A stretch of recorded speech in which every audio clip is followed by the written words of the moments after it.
je vais essayer de dire quelque chose que peut-être les gens ne disent pas, mais je vais tenter un raisonnement sur cela.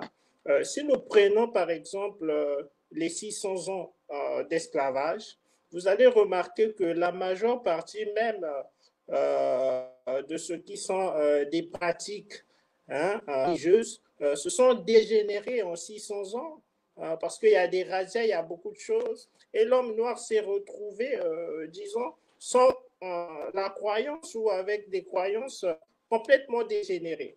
Donc, si aujourd'hui il faudrait appeler les croyances qui ont subsisté jusque-là, des croyances que nos, disons, ancêtres ont pratiquées avant la colonisation, il sera difficile de le prouver, même pour quiconque. Il sera vraiment difficile de le prouver. Maintenant, si nous allons parler de l'aliénation, quand nous disons est-ce que la religion aliène l'Afrique, évidemment, dans toute religion, je pense qu'il y a des excès qui peuvent aliéner.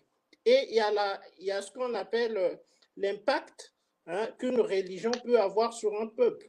Euh, Souvent, dans les histoires du monde, quand nous lisons, nous allons constater un fait hein, que l'on trouve souvent dans plusieurs livres d'histoire sur la religion, c'est que quand un peuple est envahi et que son credo religieux est détruit, ce peuple-là, évidemment, se détruit aussi. Hein. Donc, c'est ce qui est advenu à l'Afrique. Il y a eu destruction